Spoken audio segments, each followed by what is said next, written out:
Welcome back to In Focus, everyone. A huge win for the South Carolina Freedom Caucus recently after a pediatric transgender clinic announced last week that they will no longer be engaging in sex change surgeries for minors. The clinic was at the Medical University of South Carolina, and according to reports, children as young as 4 years old, had gone to that clinic for, quote, treatment.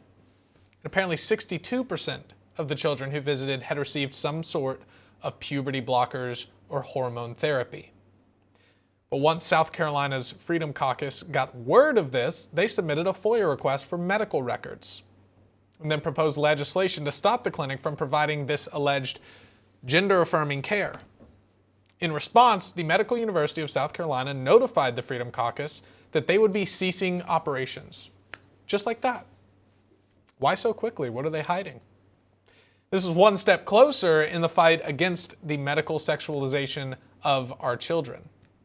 The president of the State Freedom Caucus Network, Andy Roth, joins me now with more on this story. Andy, it's great to have you on the show, and this is just fantastic news. And it really goes to show that if you just apply a little bit of pressure, these people have been so used to having their way, unrestricted, unfettered, doing whatever they want, totally inverting our culture. It just goes to show if you apply a little pressure and let them know that there's going to be some consequences for their actions, occasionally they straighten out real quick. Yeah, no, I completely agree. Listen, we've cracked the code, frankly. We know that this is child abuse. We know that it's occurring in states all across the country. And wherever there is a Freedom Caucus, we have 10 state Freedom Caucuses right now. I can guarantee you those 10 states are not going to be practicing transgender surgeries or treatments or services at all once we mobilize our Freedom Caucuses to do just that. And that's exactly what we did. We did a FOIA request. We looked into the Medical University of South Carolina.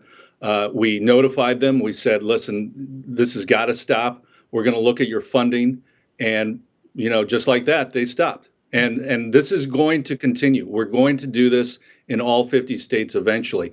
Back in the 40s and 50s, doctors thought that lobotomies were a good idea. But quickly, after learning more about it, they had to stop because it was barbaric. That's exactly what we're doing here.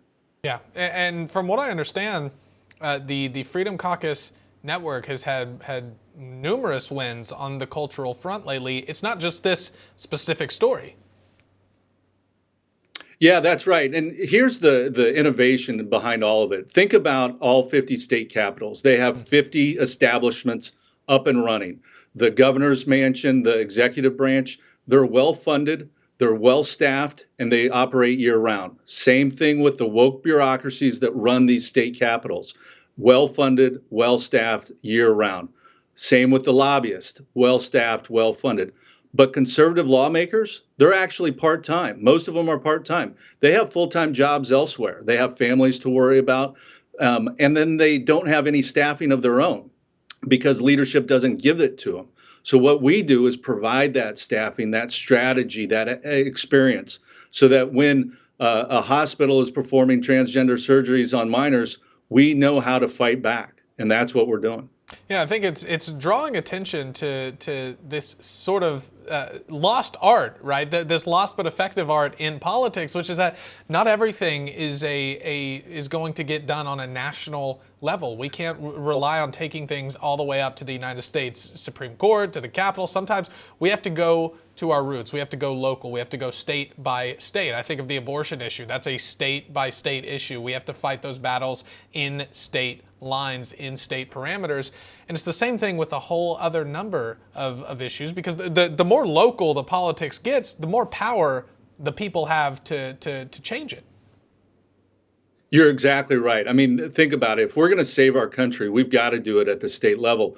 And you're right. Whether it's abortion or all the other issues, they're being waged at the state level right now. Whether it's school choice, fighting CRT in our schools, election integrity, ESG mandates. These are fights that are not occurring in D.C. They're occurring in our state capitals. And conservatives are woefully unprepared and underfunded to fight these battles. But now that we have a state freedom caucus network where we set up state freedom caucuses across the country, we're now leveling the playing field. And I'll tell you what, 2023 is going to be a monster year for conservatives. We're finally going to fight back, and we're going to win these battles at the state level. Well, Andy, I'm confident that we will when we have people like you spearheading this movement to actually see some real substantive policy change. Thank you so much for the work that you do and for joining the show today. Thanks for having me, Addison. You bet.